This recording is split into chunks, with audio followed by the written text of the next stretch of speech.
आप ये समझ लीजिएगा कि आप विद्यार्थी होने के लायक हैं कि नहीं। तो उसकी 5 कसौटियां हो सकती हैं जो कि मुझे अभी ध्यान में आ रहा है।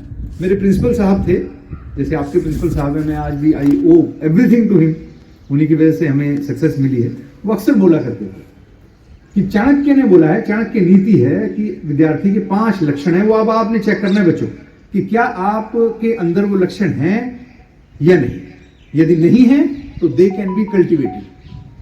आप कोशिश कर सकते हो, प्रयास कर सकते हो, आप उन क्वालिटीज को अपने भीतर यदि नहीं है तो आप उनको कल्टीवेट कर सकते हो। तो चाणक्य ने बोला है कि काक चेष्टा बको ध्यानम, श्वान निद्रा तथैव च, अल्पाहारी गृह त्यागी विद्यार्थी पंचलक्षण। अर्थात ये संस्कृत का श्लोक है, ये सुभाषित है संस्कृत का। इसका अर्थ ये है कि काक चेष्टा, काक होता कौवा और कौवे के समान चेष्टा करने वाला, यानी आपके जो एफर्ट्स हैं वो एक क्रो की तरह होने चाहिए। आपने थर्स्टी क्रो की कहानी सुनी है? सबने सुनी है। अब आपने सुना ही है कि एक प्यासा कौवा जो थर्स्टी क्रो था, उसे प्यास लगी, वो गया तो उसने देखा वहां घड़ा था। वो पिचर जो था उसमें पानी का लेवल बहुत नीचे था। When he tried to insert his beak into that pitcher, जब उसने अपनी चोंच उसमें घुसाने की कोशिश की तो वो नहीं पहुंच पाया पानी तक, तो वाटर लेवल पर सो डाउन। तो फिर उसको लगा कि अब कैसे किया जाए, बट अचानक उसको एक युक्ति सूझी और उसने क्या किया, छोटे छोटे पेबल्स जो कंकड़ थे, पत्थर वहां पड़े हुए डालता रहा, उसको बीक से उठा के उसमें डालता रहा। और एक सर्टेन पॉइंट के बाद क्या हुआ, that water level increased and then he inserted his beak into that water और उसने वो पानी पी लिया। अब इससे हमें क्या सीख मिलती है कि आपको परसिवरेंस होना है, आपको विद्यार्थी के तौर पर लगातार प्रयास करना है। फॉर एग्जाम्पल, आप कोई मैथमेटिक्स का कोई क्वेश्चन आपको दे दिया है, तो उसको आप सॉल्व करने लगेंगे घर पे बैठ के, और वो आपसे सॉल्व नहीं हो रहा है। तो अब आपका मन एक तो ये करेगा कि उठाएं और साथ में जो हेल्प बुक रखी है, गाइड, एमबीडी, जो भी आप कहते हैं, उसको खोल के देखें और फटाफट आंसर कर दें, क्योंकि अभी खेलने जाना है। लेकिन दूसरा तरीका यह है कि आप उसे बार बार ट्राई करें, खुद से ट्राई करें आप, और जितनी बार आप ट्राई करोगे तो उतनी बार आपको नई चीजें सीखने को मिलेगी। तो आपको प्रयास करना है, और इसके साथ एक सीख और मिलती है कि हमें हार्डवर्क के साथ साथ स्मार्ट वर्क भी करना है। Smart work is very important. गधे की तरह हमको प्रयास नहीं करना, हमें कौवे की तरह प्रयास करना है। ये एक बहुत बड़ी सीख है, ये हमें सीखना है। और फिर बको ध्यानम, बक बोलते हैं बगुले को, क्रेन, तो उसकी तरह आपका फोकस होना चाहिए। आपने कभी देखना, जो बगुला होता है वो नदी किनारे बैठता है जब पानी में, तो उसकी लंबी लंबी टांगे होती हैं, और वो एक ही स्थान पर मछली पकड़ने के लिए, उसका भोजन मछली है, तो वो मछली पकड़ने के लिए, टू कैच फिश, वो एक ही स्थान पर घंटों बैठा रहता है, बिल्कुल मूवमेंट नहीं करता। इसीलिए बगुला भगत एक मुहावरा भी बना हुआ है, और एक टांग उठा लेगा बीच में कई बार, तो वैसे ही वो टिका रहेगा। उसके आसपास छोटी छोटी मछलियां घूमती आएंगी, पर वो उनको नहीं खाता है, बिकॉज वो वेट करता है कि जब एक बड़ी मछली आएगी तो उसको खाना है। यदि वो छोटी मछली को खा लेगा, फिर वहां मछलियां आना बंद हो जाती है। वो वेट करता है, बहुत पेशेंटली वो वेट करता है, बड़ा फोकस्ड रह के वो वेट करता है कि जब मछलियों को डर लगना बंद हो जाए उसके आसपास, मछलियां जब बड़ी मछलियां भी वहां आना शुरू करें, फिर वो एकदम से आक्रमण करता है और एक बड़ी मछली को उठा लेता है। ऐसे ही हमें आपको ये सीख मिलती है कि हमारा, देखिए फिजिक्स में 2 चीजें होती हैं, एक लोकस और एक फोकस। तो लोकस में तो बहुत सारी चीजें हैं, हमारे बहुत कुछ दिख रहा है, आपको इंटरनेट भी नजर आ रहा है, आपको स्पोर्ट्स भी नजर आ रहे हैं, आपको फ्रेंड्स भी नजर आ रहे हैं, आपको टीवी भी नजर आ रहा है, आपको मूवी भी नजर आ रही है, बहुत सी चीजें आपको नजर आ रही है। बट आपका फोकस क्या है? आपका फोकस आपको निर्धारित करना है, आपका फोकस आपकी स्टडीज है। At this stage of time तो आपका फोकस आपकी स्टडीज ही होनी चाहिए। अभी तो एग्जाम भी आने वाले हैं, तो हमें फोकस कैसे बनाए के रखना है अपना, भ्रमित नहीं होना है। ये कहां से समझ में आएगी हमें बात? ये समझ में आएगी हमें बगुले से। फोकस बना के रखना,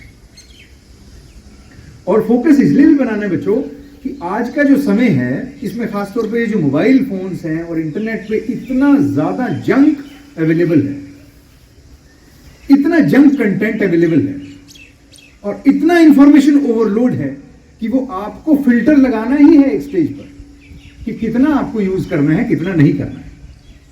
यानी क्या पढ़ना है उससे ज्यादा जरूरी है कि क्या हमें नहीं पढ़ना है। आपको बहुत सेलेक्टिव होना होगा। तो ये फोकस हमें सीखना है। और काक चेष्टा बको ध्यान श्वान निद्रा, और कुत्ते के समान हमारी नींद होनी चाहिए। यानी घोड़े बेच के नहीं सोना है, खूब सारा खाना खाया रात को सो गए, फिर सुबह भी माता जी उठा रही हैं कि बेटा उठ जाओ, कुछ पढ़ाई कर लो, स्कूल जाना है। ऐसा नहीं होना है। ये तो इसका मोटा मोटा अर्थ है इस बात का। लेकिन ये भी जरूरी है आप रात का खाना बहुत कम कर दें अपना। When I used to study, हम रात को खाना नहीं खाते थे। सूर्यास्त से पहले पहले भोजन हम कर लेते थे। जब मेरी सिविल सर्विसेज के एग्जाम्स थे तो वी यूज्ड टू इंश्योर कि हम 6 o'clock से पहले खाना खा लेते थे। फिर उसके बाद हम पढ़ने बैठ जाते थे। फिर लगभग न्यूज सुनने के बाद 9 से 10 का ब्रेक लेते थे। फिर 10 बजे फिर बैठ जाते थे। फिर हमारा तरीका दूसरा था पढ़ने का, बिल्कुल जो सिविल सर्विसेज एग्जाम होते हैं, आपको मैं वैसा तो नहीं कहूंगा, बट मैं जस्ट आपको बता रहा हूं। फिर हम रात के 10 बजे से सुबह के 6-7 बजे तक लगातार पढ़ते थे। और मैंने तो कभी, मेरे साथ लड़के थे दिल्ली में जब हम पढ़ते थे, तो कई लोगों को सिगरेट पीने की आदत होती है, कई लोग चाय पीते हैं, कई लोग कॉफी पीते हैं। बट मैंने कभी सिगरेट नहीं पिया, कभी कॉफी नहीं पिया, कभी चाय नहीं पिया। वो सिर्फ इसलिए पीते थे कि वो जागने के लिए वो एक रास्ता बनाते थे। जागने में उनको मदद मिलती थी इन चीजों से, अदरवाइज नींद आ जाती। तो मुझे कभी ऐसा नहीं हुआ कि मुझे नींद आई है या मुझे इन चीजों का सहारा लेना पड़ा हो जागने के लिए। बिकॉज अंदर से मन था कि पढ़ना है, तो किसी बाहरी चीज की जरूरत नहीं है आपको जागने के लिए। आप अंदर से जगे हो, बस इतना सफिशिएंट है। मैंने कभी इस तरह का किसी तरह का नशा कभी नहीं किया पढ़ाई के साथ। तो मैं आपको भी यही कह रहा हूँ, आजकल हर क्षेत्र में, पंजाब में, हिमाचल में, हर जगह कई तरह के नशे। पहले तो इन दुर्व्यसनों में लड़के ज्यादातर इन्वॉल्व होते थे, बट अनफॉर्चुनेटली अब लड़कियां भी एडोलसेंट पीरियड के बाद इन सब चीजों की, लड़कियों की पहुंच भी हो गई है। तो बच्चों, नशे वशे से आपको दूर रहना है, बिल्कुल दूर रहना है। ये आपके लिए बिल्कुल भी अच्छी चीज नहीं है। ये आपके शरीर भी खराब करेगी। एंड ट्रस्ट मी, इससे पढ़ाई वढ़ाई में फोकस बनाने में, कंसंट्रेशन बनाने में कोई मदद नहीं मिलती। ये फालतू की मिसनोवर बनाए हुए हैं। इन चीजों में आपको नहीं पढ़ना है। आपको ध्यान बनाना है आंतरिक शक्ति से, अपने मन से, अपने मनोबल से बनाना है। आप बहुत छोटे हो उम्र में, इसलिए आपको मैं ये कहूंगा कि यदि कभी नींद आए तो सो जाओ। जबरदस्ती किसी चीज का सहारा नहीं लेना है। फिर जब उठोगे फिर से पढ़िएगा। आपकी अपनी विल पावर इतनी स्ट्रांग होनी चाहिए। तो हमने सीखा काक चेष्टा बको ध्यानम श्वान निद्रा तथा अल्पाहारी गृह त्यागी। अब अल्पाहारी का, अच्छा हाँ, तो अल्पाहारी का अर्थ ये नहीं है केवल कि आपको कम खाना है, भोजन जो खाना है अपने मुंह से खाना है। हमें हर प्रकार का जो आहार है ना, उसको हमें फिल्टर लगाना है, जैसे मैंने पहले भी आपको बताया। अब भोजन हम सभी इंद्रियों को देते हैं। आंखों का भोजन है जो हम देखते हैं, कानों का भोजन है जो हम सुनते हैं, ये उधर का हमारे पेट का भोजन है जो मुंह से हम ग्रहण करते हैं। तो हमें सभी चीजों को धीरे धीरे धीरे धीरे कम करना है। क्योंकि जो इनपुट आप डालते हो, जो भी चीजें आपके अंदर जाती हैं, जो विजुअल मेमोरीज हैं या सुनते हैं आप, उसी प्रकार की आपके विचार बनते हैं। तो आपने अपने विचारों को साधना है। उनको, यदि आप गलत चीजों की तरफ, यदि आप गलत चीजें देखोगे, रील्स, आजकल क्या है, फेसबुक में, व्हाट्सएप में वो रील्स देखते रहते, उसी में टाइम वेस्ट किए जा रहे हैं। उसको आप जैसे जैसे आगे स्क्रॉल करते जाओगे, जैसा जैसा कंटेंट आप देखोगे, वो वैसे ही आपको सजेस्ट करता चला जाएगा। Artificial intelligence is very smart. वो आपका माइंड रीड कर लेता है और आप एक ऐसे वेब में, एक ऐसे जाल में फंस जाते हो, मकड़ जाल में। आप उससे निकले, उसकी एडिक्शन हो जाती है फिर आप। तो उस एडिक्शन में हमको नहीं जाना है, एडिक्ट नहीं बनना उस चीज का। अगर आपको मोबाइल फोन का यूज करना ही है, टैब का यूज करना ही है, तो विकिपीडिया का यूज कीजिए। आप जो अच्छी वेबसाइट्स हैं उनका यूज कीजिए। वो आपके हाथ में है। आप चाहो तो इंटरनेट का बहुत अच्छा यूज कर सकते हो। आपके आसपास कितनी चीजें बिखरी पड़ी हुई है। ये नेचर जो है, इस नेचर से बड़ा टीचर कोई भी नहीं है। ऑब्जर्व कीजिए अपने आसपास, अलर्ट रहना। जैसे हमने बोला ना, श्वान निद्रा, यानी कुत्ते के समान अलर्ट रहना है आपको। कुत्ते के पास जाते हो, आपको लगता है सोया हुआ है, आप जैसे ही जाते हो एकदम से जाग जाता है। तो आपको उतना अलर्ट रहना है, उतना अलर्ट आपको रहना है। आप अपने घर से स्कूल तक आते हो, क्या आपने ऑब्जर्व किया बीच में कितनी तरह के पेड़ लगे हुए हैं? इन पेड़ों के नाम पता है क्या आपको? ये फूल इतने खिले हुए हैं, उन फूलों के नाम पता है क्या आपको? आपको पता होना चाहिए आपके आसपास क्या घटित हो रहा है। इतना भी केवल आत्म केंद्रित ना हो जाएं आप, या केवल इतने भी क्रैमर्स, आपको रट्टे मारने वाले बच्चे नहीं बनना है। आपको चीजों के प्रति जागरूक रहना है। आपकी जनरल नॉलेज वो केवल न्यूज सुनने से नहीं आती, ये जनरल नॉलेज आसपास जो चीजें फैली हुई हैं वो भी जनरल नॉलेज है। आपके मन में क्वेश्चंस पैदा होने चाहिए, इंक्विजिटिव होना है आपको, ये क्यों हुआ, ये कैसे होता है। अपने अध्यापक गणों से पूछिए, आप पूछेंगे तो ये आपको आंसर करेंगे। कई बार टीचर को भी नहीं कोई चीज पता होती, वो भी तैयारी करके आएंगे, वो आपको अगले दिन आंसर देंगे। बट आपके अंदर प्रश्नाकुलता तो होनी चाहिए, प्रश्न तो पूछिए। एक मेरे मित्र हैं, उन्होंने लिखा था कि भाई कि किवाड़ खोलो, देखो कि अनजान कुत्ते ने तुम्हारी दहलीज से दोस्ती कर ली है। चौक पर कोई नया बुत खड़ा है जो आने जाने वालों पर निगाह रखे। सामने मील के पत्थर पर अनजान से नाम के नीचे शून्य लटक रहा है। भाई जागो, तुम्हारे शहर का नाम बदल गया है। आपको मालूम होना चाहिए क्या आसपास घटित हो रहा है। यदि आप अभी से इन चीजों की हैबिट बना दोगे, मैं तो ये सजेस्ट करता हूं 6 onwards you try to make a habit कि हर रोज आप न्यूज़पेपर पढ़िए, विदाउट फेल, बिला नागा, हर रोज न्यूज़पेपर पढ़ना है। हिंदी का पढ़िए, पंजाबी का पढ़िए, इंग्लिश का पढ़िए, जैसा चाहे पढ़िए। यदि आप न्यूज़पेपर नहीं पढ़ सकते, न्यूज़पेपर अफोर्ड नहीं कर सकते, न्यूज़पेपर आपके घर में नहीं आता, आपके स्कूल में आता होगा, अपनी लाइब्रेरी में पढ़ लीजिए। लाइब्रेरी में नहीं पढ़ सकते तो अपने घर पे जब जाते हैं तो एक बुलेटिन, कोई डीडी न्यूज पर, वो आज तक या जो प्राइवेट चैनल है उन पे नहीं, एक न्यूज चैनल पे, किसी भी एक अच्छे न्यूज चैनल, डीडी न्यूज जैसे चैनल पर, राज्यसभा पे, लोकसभा टीवी पे एक बुलेटिन सुनिएगा आधा घंटे का। इंग्लिश में सुनिए, हिंदी में सुनिए, पंजाबी में सुनिए, किसी भी तरह से सुनिए, एक बुलेटिन जरूर सुनिए। वो भी नहीं कर सकते तो रेडियो, यदि घर में है तो रेडियो में आकाशवाणी की खबरें सुन लीजिए।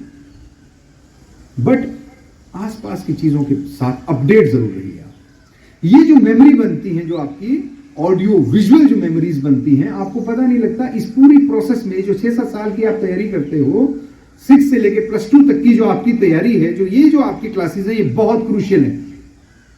आई टेल यू, जो एग्जाम है, बड़े बड़े एग्जाम है, जो हमने सिविल सर्विसेज एग्जाम दिए, उनमें हम जब तैयारी करने जाते हैं तो पहली बात यही होती है, जो भी बड़े बड़े कोचिंग इंस्टीट्यूट हैं, आप चेक कर लीजिएगा, वो ये बोलते हैं कि 6 से लेके +2 की एनसीईआरटी की बुक्स लेके आइए आप। हिस्ट्री, ज्योग्राफी, सिविक्स, जिसको बाद में पॉलिटिकल साइंस कहते हैं, और general science and mathematics, Hindi, English, grammar, ये +2 तक की, 6 से लेके +2 तक की यही बुक्स हैं। इनको फेंकना नहीं, इनको रखना है अपने पास। इन्हीं बुक्स की आपको जरूरत पड़ेगी बाद में। आपको मैं बताता हूं, 2011 में मैंने यूपीएससी का एग्जाम दिया था, मैंने इंटरव्यू दिया था। तो 2011 में आईएएस के एग्जाम में 3 क्वेश्चंस जनरल नॉलेज में आए हैं, ज्योग्राफी में, और 6th क्लास से आए।